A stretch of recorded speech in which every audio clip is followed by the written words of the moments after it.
Peugeot Strasbourg, à Eunheim et à Illkirch, venez adopter dès aujourd'hui les moteurs de demain, ou bien repartez avec l'un de nos 250 véhicules d'occasion.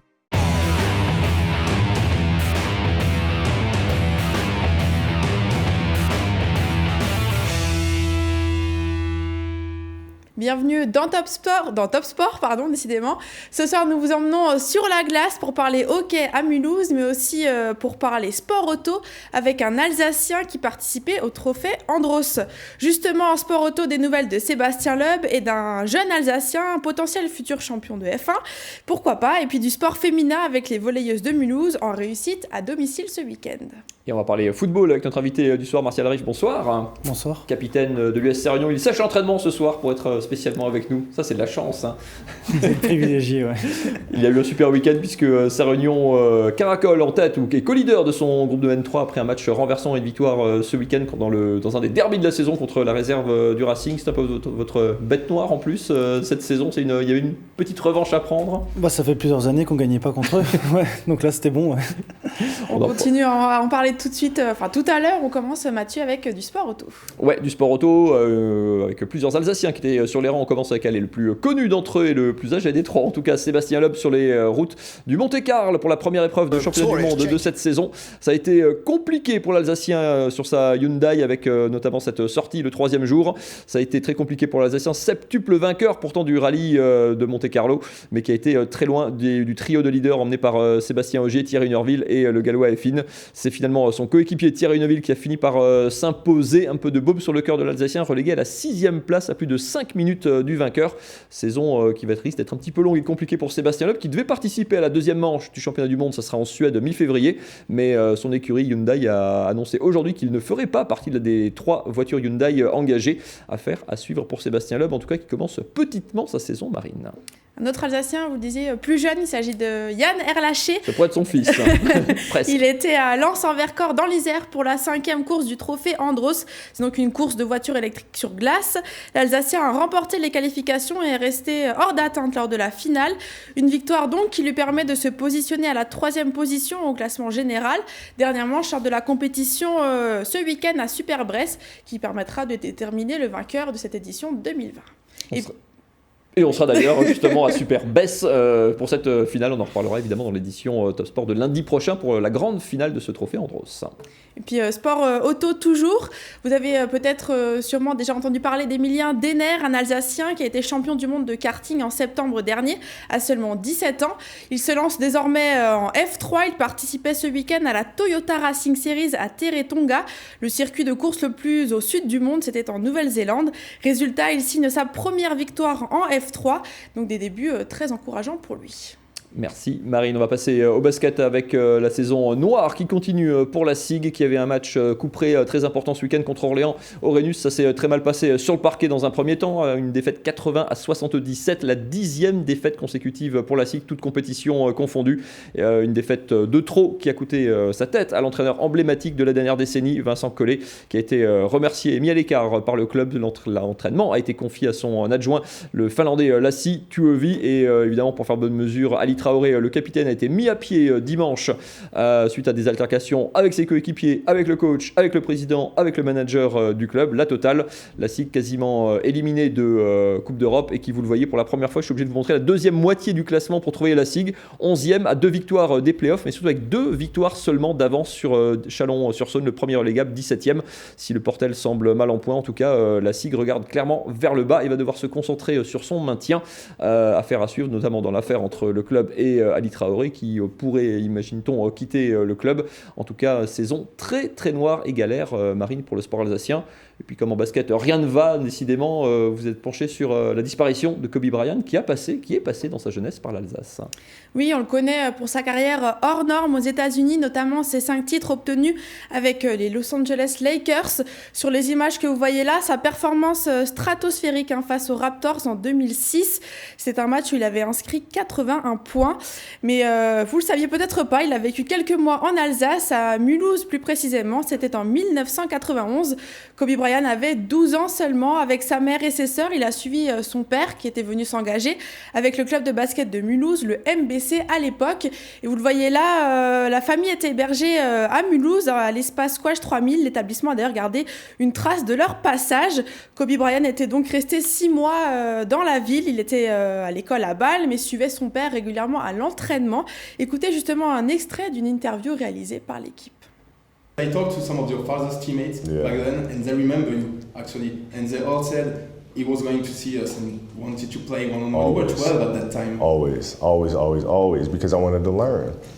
You know, it was one thing trying it out against kids your age or kids that you may be bigger than, but I wanted to see how it worked against the men. And they never took me seriously, which would always really infuriate me.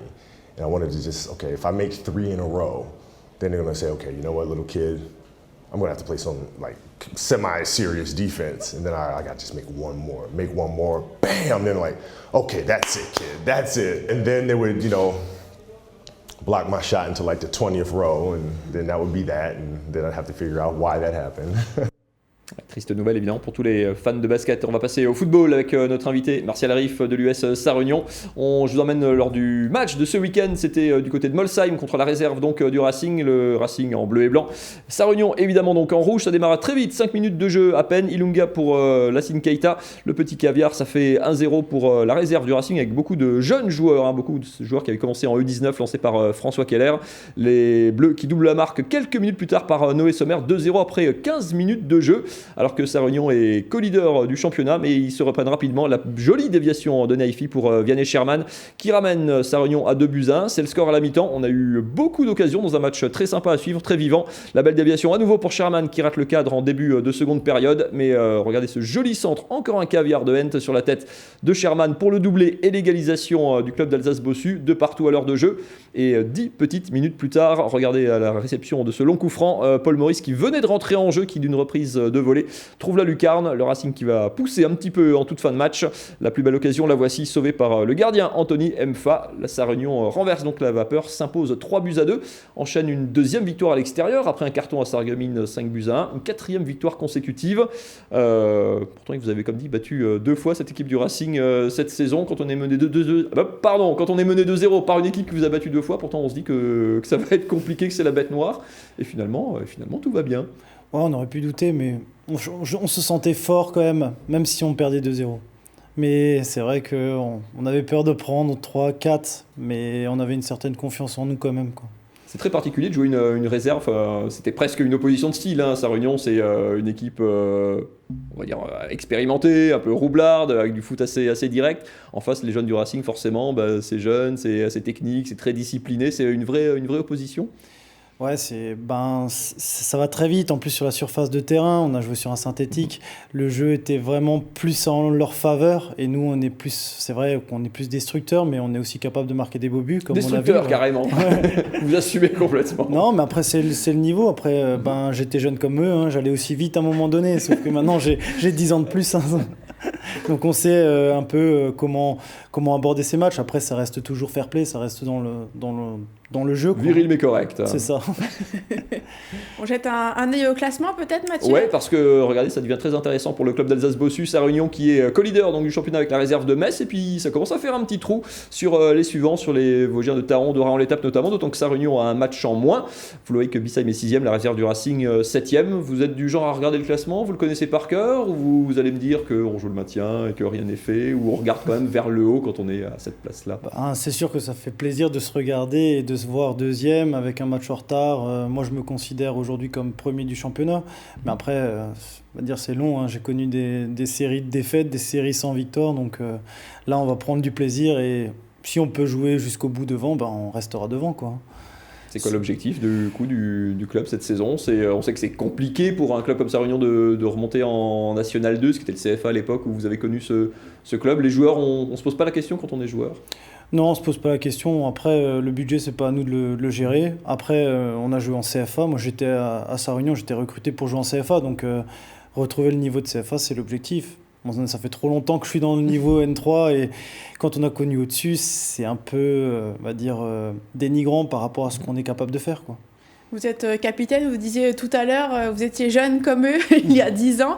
Ça veut dire quoi? Qu'on a un rôle un peu particulier on est plus ancien. Ouais, on est plus ancien. On a des jeunes de 18 ans. Notre arrière-gauche, il a 18 ans.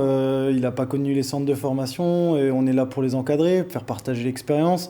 Après, on sait aussi les moments d'euphorie. Et hier, les moments de doute qu'on aurait pu avoir. Mais comme dit, moi, j'ai pas douté, même si on perdait 2-0, parce que l'échauffement et les premiers duels, ils étaient pour nous sur le terrain. Après, on a eu un concours de circonstances où ils marquent des beaux buts. Ils auraient pu marquer un troisième aussi. Mais après... la foi et l'envie font très souvent la différence, surtout au niveau N3, quoi. Est-ce qu'il y a une patte un petit peu particulière dans ce club de Sérignon? Il y a quand même beaucoup de joueurs qui restent souvent assez longtemps, comme vous, comme Vianney Sherman, comme Yann Schneider à une époque, comme Zerbini maintenant, ou Jay. Il y a quand même... C'est du foot, entre guillemets, sans dénigrer, mais de village. Enfin, cet esprit de clocher, c'est le genre de club un peu loin des grandes villes où on le retrouve encore, ou c'est encore quelque chose qui existe vraiment? Ouais, c'est tout à fait ça. C'est vraiment... Quand je suis allé à Sarre-Union, c'était vraiment cette osmose, on sentait quelque chose. À la fin du match, on reste dans le clubhouse et on boit un verre ou deux avec les supporters, on discute, on partage une merguez, on n'est pas là, on rentre, on consomme, c'est fini. S'il y a autre chose après le football, les supporters sont quelquefois un peu sévères, quelquefois trop gentils. Nombreux à vous suivre d'ailleurs à Molsheim. Ils sont tout le temps là, donc dans la difficulté, dans la victoire, ils sont là, ils nous aident et c'est vraiment sympa. Franchement, moi, pour rien au monde, j'échangerais aujourd'hui dans le club dans lequel je joue, quoi. Surtout au niveau N3, parce qu'il y a des clubs à la Faïgue ou autre où il y a un peu moins de monde au stade. Nous, on a quand même toujours à peu près 400 personnes, quoi. On continue de parler encore football un peu plus tard. On enchaîne, Mathieu, on va enchaîner. du volley. Je vous emmène à Mulhouse. Enfin, c'est Marine qui vous emmène à Mulhouse. C'était la reprise à domicile, puisque les filles de la SPTT Mulhouse avaient perdu la tête du championnat le week-end dernier lors d'une défaite à Nantes dans un match au sommet. Il fallait se reprendre pour le retour au Palais des Sports. Marine, c'était contre Vendeuvre-Nancy. Oui, au match aller, Mulhouse avait battu Vendeuvre-Nancy. Mulhouse que vous voyez sur les images en rouge. Les Alsaciennes démarrent le match en tête. Elles mènent 4-0, mais leurs adversaires reviennent à égalité. Tout au long du premier set, les équipes mènent chacune leur tour. Il faut attendre le 31e point mulhousien pour que ce premier acte se termine en faveur des postières. Le deuxième set démarre encore mieux que le premier. Mulhouse a 5 longueurs d'avance, mais Vendeuvre-Nancy ne compte pas capituler aussi vite et repasse devant 14-15. Ça ne dure pas longtemps. Léa Solner, la libéro que vous voyez en noir, est très présente à la réception. Et Moma Bassoko au service ici est très efficace et permet donc les deux au leur de remporter le deuxième set 25-18. Les Mulhousiennes continuent sur leur lancée. Elles mènent 13-7 dans la troisième manche. Leur adversaire, comme ça a été tout le cas durant le match, ne baisse pas les bras et reviennent à 2 longueurs. 23-21, mais elles ne marqueront plus de points et Mulhouse gagne ce dernier set 25-21. Une victoire donc 3-0. Je vous propose d'écouter Léa Solner, la libéro, qui a été élue MVP du match. Ça me fait très plaisir parce que c'est vrai que normalement un libéro est rarement élu MVP, donc ça veut dire que j'ai fait une prestation qui était bien et voilà, je suis contente, mais je suis surtout contente de ce qu'on a fait collectivement. On a fait du beau jeu ce soir, on a fait un bon match à la maison devant un beau public, donc c'est surtout ça ma plus belle satisfaction ce soir. Voilà. La SPTT Mulhouse se retrouve pour l'instant deuxième du championnat. Elles enchaînent avec un programme chargé, les Mulhousiennes, 3 matchs dans les 10 prochains jours. Alors, à commencer d'abord ce mercredi à Terville-Florange-Mathieu. Ouais, avec encore effectivement plus de 3000 personnes au Palais des Sports pour soutenir les filles belles. Fin de saison en perspective de leur côté. C'est pas mal non plus, juste à côté du Palais des Sports, vous traversez le boulevard à Mulhouse, vous êtes à la patinoire de Lilleberg. Ça marche bien pour les Scorpions, 3e saison parmi l'élite et les playoffs qui s'annoncent excitants pour les Scorpions. Et on est sur la fin de la saison régulière, un marathon de 44 matchs, il en reste 6, vous le voyez sur ces images, c'était vendredi soir, Mulhouse qui recevait Briançon en blanc, Briançon en lanterne rouge du championnat, mais ça a été très compliqué pour les Mulhousiens qui butent pendant longtemps sur le gardien, sur la défense de Briançon, un seul tir dans le deuxième tiers, il finit au fond et à la surprise générale 1-0 pour les visiteurs, Mulhouse qui va égaliser à 5 secondes du buzzer de la fin de cette deuxième période, tout va se jouer donc sur la troisième avec les Mulhousiens qui pourtant en infériorité numérique prennent l'avantage par Timou Loiseau, 2-1, 3-1 un petit peu plus tard en supériorité numérique à nouveau sur ce gros lancer de Colin Downey pour un doublé. Le palais derrière la cage, c'est Samuel Rousseau le jeune attaquant strasbourgeois venu de Strasbourg. 19 ans seulement, premier but cette saison pour lui. Et il s'offre même un joli doublé sur ce contre. Regardez le lancer en pleine course pour le 5-1. La victoire, cette fois, est acquise pour les Mulhousiens. Briançon réduit un tout petit peu la note sur ce joli face-à-face gagné face au gardien. Le score final, ça sera finalement 6-2 sur cet ultime lancer d'Andrei Ezipov. 6-2, victoire logique des Mulhousiens qui ont largement dominé cette rencontre, même si ça a été long à se concrétiser. Victoire fêtée avec leurs supporters qui fêtaient, eux, leurs 20 ans. Ça va plutôt très bien pour les Scorpions. Écoutez Samuel Rousseau, le jeune double buteur de la soirée. On ne s'est pas affolé, on savait que c'était la lanterne rouge, mais c'est quand même une équipe redoutable. On a eu beaucoup de lancers dès le début et ça n'a pas payé tout de suite. Et au final, à force d'essayer, c'est rentré. Et dès qu'on en a mis un ou deux, la confiance est venue et ça finit un beau 6-2 pour nous. Un bon match ce soir. Les Mulhousiens qui se sont inclinés à Rouen dimanche soir et qui enchaînent à nouveau à Lilleberg. Ça sera demain, mardi, réception d'Angers, le 2e du championnat. Il reste 6 matchs. Mulhouse est 5e. Les 8 premiers font les playoffs. Ça, c'est bon. Chercher la 4e place, ce sera compliqué. Il faudra surtout bétonner cette 5e place. Il y aura un match pour ça très intéressant contre Bordeaux, leur suivant immédiat. Rendez-vous le 11 février à l'Iceberg. On parle du sport, mais côté coulisses, côté réseaux sociaux cette fois-ci. C'est la crème des réseaux. C'est avec Marine. Alors, Spätzle, Kugelhop, Manala, si je vous demande d'écrire ça, Martial, en termes d'orthographe, ça va? Vous maîtrisez? Ouais, je gère. Ouais. Pour un Alsacien, ça va. Ouais, ça va. Mais pour un Espagnol, c'est un petit peu plus compliqué. Les basketteurs de Gris, 2 Espagnols donc, se sont prêtés au jeu. Exemple avec Schweighouse sur Moder. Regardez. I'm losing, President. I'm losing. I'm very bad. I need to learn Alsatian, not only... Very difficult, very difficult. Schweighouse? Ouais, Schweighouse sur Moder. ¿Ves cómo hay una W? Te lo había dicho, tío. Yes, muy difícil. I was about this close to put the W. Oh, Saul, I see, but not you.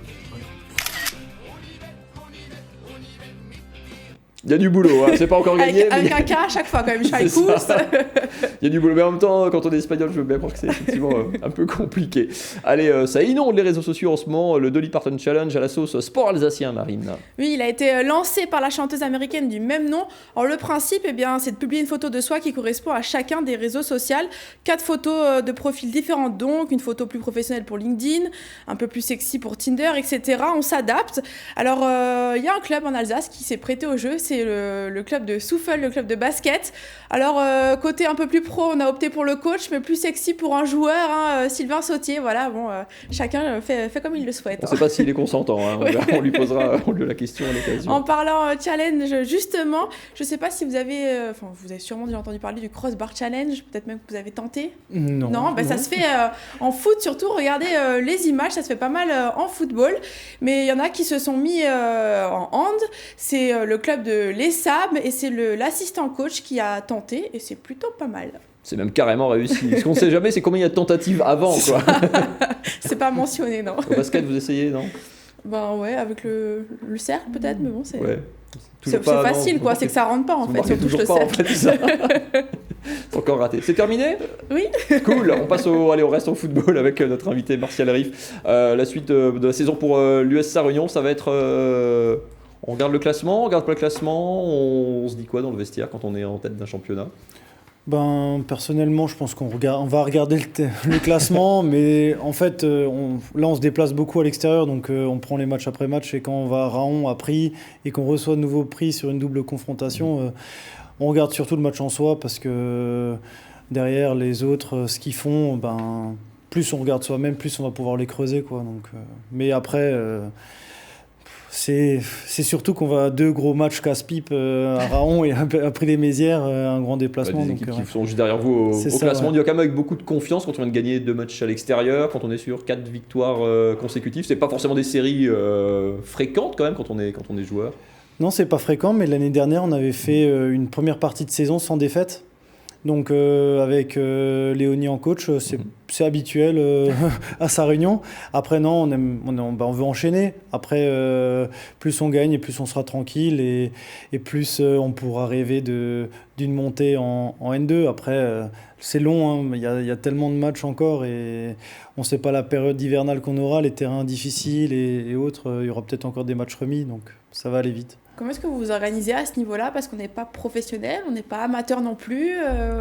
La plupart d'entre vous, vous avez un job à côté. On sort du boulot, quoi. C'est compliqué. Hein. On prend sur notre vie privée pour pouvoir profiter du football. Après, ça permet de sortir du contexte ordinaire parce que le travail, il y a aussi beaucoup de tensions, il y a beaucoup de demandes aussi. Donc, ça nous permet de se libérer. Après, ce qui est le plus compliqué pour moi à gérer, c'est j'ai 1 heure de trajet pour rentrer de l'entraînement. Donc, c'est cette heure-là qui est un peu longue. Mais après, on s'adapte. Hein. Après, derrière, moi, ça fait maintenant, je ne sais même plus combien d'années que je suis à Sarre-Union, mais ça fait plusieurs années. 8e. Ouais, donc, après, on est ensemble, et on prend du plaisir ensemble, on rigole et on fait les efforts. Quand on gagne, l'heure de route est moins longue quand même. Ouais, c'est ça. Mais après, on est plusieurs, on fait du covoiturage, donc ça va.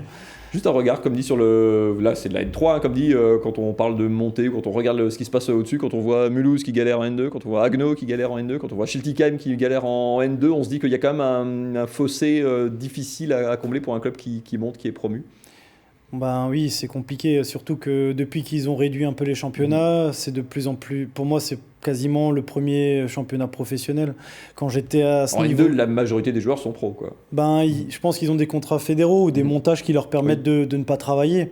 Moi, quand j'étais à Sarre-Union, les 2 premières années, je ne travaillais pas. Je profitais d'une situation que le club me permettait. Là, ça va être compliqué d'allier le boulot. Moi, je finis à 18h, partir et surtout partir le samedi matin à 4h. Donc, je comprends la difficulté que peut avoir Haguenau, Mulhouse. Mulhouse et Schiltigheim un peu moins parce qu'ils sont quand même beaucoup plus professionnels. Ouais. Ils sont censés avoir des budgets qui leur permettraient d'exister à ce niveau-là. Mais on voit que c'est compliqué effectivement pour les 3 clubs alsaciens à ce niveau cette saison. Merci beaucoup d'être venu sur ce plateau ce soir. Le prochain match à domicile, c'est contre Prix-les-Mézières, c'est dans 3 semaines. 3 semaines, un petit break, une petite pause. Merci beaucoup en tout cas d'être venu nous parler de cette belle saison du côté de Sarre-Union ce soir. Merci beaucoup Marine, on vous retrouve lundi prochain. Oui. Toute seule. Allez, puis on parlera, moi je vous retrouve demain, on parlera sport d'ailleurs demain, un gros plan sur le MMA, ce sport, vous savez, sport de combat, qui a de nombreux adeptes, pratiquants, entraîneurs dans la région, qui est en voie d'être officialisé, légalisé, ça a été le combat notamment d'un député alsacien. Ils seront avec nous demain soir, on en parlera.